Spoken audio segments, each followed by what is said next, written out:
नमस्कार दोस्तों, आपका हमारे चैनल में स्वागत है। भगवान जगन्नाथ की रथ यात्रा का उत्सव क्यों मनाया जाता है? भगवान जगन्नाथ जी की साल भर में 12 यात्राएं होती है। इनमें से रथ यात्रा सारे संसार में प्रसिद्ध है। इसे गुंडीचा यात्रा या फिर घोष यात्रा भी कहते हैं। समाज में साम्य और एकता का प्रतीक है रथ यात्रा। यह यात्रा आषाढ़ शुक्ल द्वितीया तिथि को होती है। इस दिन भगवान जगन्नाथ जी, बड़े भाई बलभद्र जी और बहन सुभद्रा की तीनों मूर्तियां 3 रथ में बैठकर गुंडीचा मंदिर की ओर जाती है। उस समय ऐसा प्रतीत होता है कि मानो 3 विशाल भव्य मंदिर ही अपने भक्तों से मिलने के लिए निकल पड़े हैं।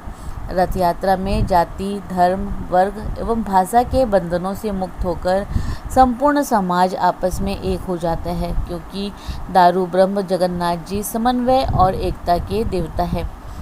सभी वर्ण इनकी पूजा के अधिकारी है। भगवान जगन्नाथ जी का रथ यात्रा उत्सव अनेकता में एकता के दर्शन कराता है, जिसमें संपूर्ण भारत एक ही तार में झंकृत होता प्रतीत होता है। भगवान जगन्नाथ जी की रथ यात्रा का नाम पतित पावन महोत्सव क्यों है? कलयुग में भगवान जगन्नाथ जी का प्राकट्य उन पतित जीवों का उद्धार करने के लिए हुआ है जो उनका दर्शन नहीं कर पाते हैं। उनके कल्याण के लिए प्रभु मंदिर से बाहर निकलकर अपने दर्शन और कृपा से उनका कल्याण करते हैं। जगन्नाथ मंदिर के प्रवेश द्वार पर भी भगवान जगन्नाथ पतित पावन के रूप में बैठे हैं, जिससे कोई भी व्यक्ति मंदिर के अंदर जाए बिना उनका दर्शन कर सकता है। भगवान जगन्नाथ की आंखें बहुत बड़ी है। वे रथ यात्रा में उपस्थित सभी श्रद्धालु भक्तों पर कृपा दृष्टि डालकर उनके पापों का नाश कर संसार से उद्धार कर देते हैं, इसीलिए पतित पावन कहलाते हैं। रथों पर विराजमान भगवान जगन्नाथ जी, बलभद्र जी और सुभद्रा जी के विग्रहों को छूने का भक्तों को सौभाग्य केवल रथ यात्रा के दौरान ही मिलता है। जो कलयुग में साक्षात परमात्मा है, इनको स्पर्श करने से मनुष्य का जीवन पवित्र हो जाता है और उसे मोक्ष की प्राप्ति होती है। इसीलिए रथ यात्रा को पतित पावन महोत्सव भी कहते हैं। दारू ब्रह्म होने के कारण केवल काष्ठ से ही निर्मित होते हैं तीनों रथ।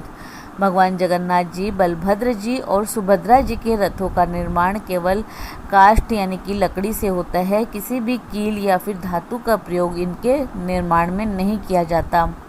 जगन्नाथ जी के रथ को नंदी घोष कहते हैं। भगवान जगन्नाथ जी का एक नाम प्रीतवास है, इसीलिए इनका रथ लाल और पीले कपड़ों से सजाया जाता है।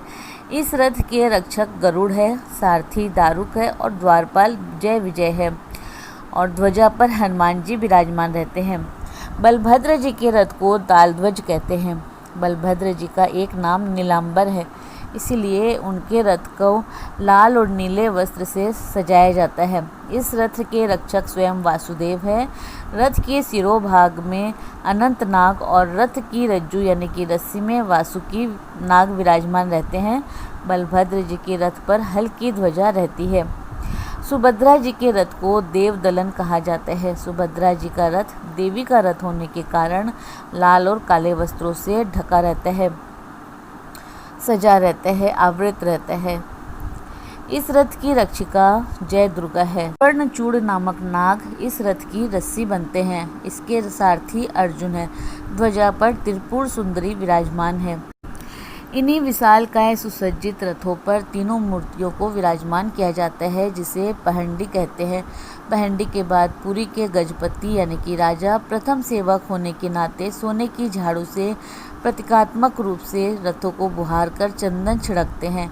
इंद्रदेव भी प्राय मेघ वर्षा कर मार्ग में छिड़काव करते हैं। जगन्नाथ जी, बलभद्र जी और सुभद्रा जी के काठ के पहियों के विशाल रथ अपार जन समुदाय के कंधों पर धीरे धीरे चलते हैं। खींचने वाले रस्सों पर हजार हजार बाहें गुथ सी जाती है। बड़ी धूमधाम से रथों को सैकड़ों लोग खींच कर गुंडीचा मंदिर यानी कि मौसी के घर तक लेकर जाते हैं। चारों ओर वातावरण में एक ही स्वर लहरी सुनाई पड़ती है। देखो रे सखी, आज नयन भरी हरि के रथ की शोभा। दूसरे दिन भगवान रथ से उतरकर गुंडीचा मंदिर में पधारते हैं। रथारूढ़ जगन्नाथ जी के दर्शन कर चैतन्य महाप्रभु के मन में गोपी भाव जागृत हो जाता था। वे स्वयं को गोपी मानकर रथ पर बैठे भगवान जगन्नाथ जी को श्री कृष्ण समझकर नृत्य करते हुए भाव विभोर हो जाते थे और रथ की रस्सी खींचते हुए बाह्य चेतना खोकर बेसुध हो जाते थे। गुंडीचा मंदिर यानी कि ब्रह्मलोक या फिर जनकपुर भगवान जगन्नाथ जी की रथ यात्रा से लेकर वापसी यात्रा तक यानी कि आषाढ़ शुक्ल द्वितीया तिथि से दसवीं तिथि तक गुंडीचा मंदिर में रहते हैं।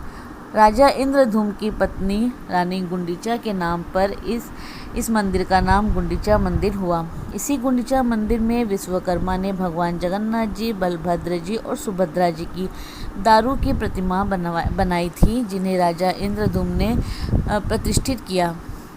इसीलिए गुंडीचा मंदिर को ब्रह्मलोक या फिर जनकपुर भी कहते हैं। जगन्नाथ जी का रथ यात्रा उत्सव क्यों मनाया जाता है?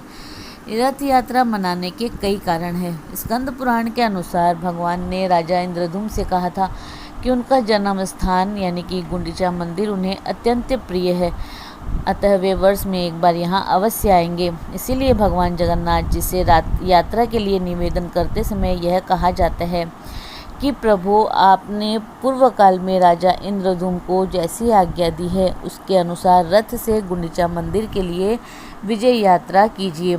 आपकी कृपा दृष्टि से दसों दिशाएं पवित्र हो, सभी प्राणियों का कल्याण हो। आपने यह अवतार लोगों के ऊपर दया की इच्छा से ग्रहण किया है, इसलिए आप प्रसन्नतापूर्वक पृथ्वी पर चरण रखकर पधारिए। रथ यात्रा उत्सव मनाने का दूसरा कारण है द्वापर युग से जुड़ा। एक बार द्वारका में सुभद्रा जी ने अपने भाई श्री कृष्ण से नगर देखने की इच्छा व्यक्त की।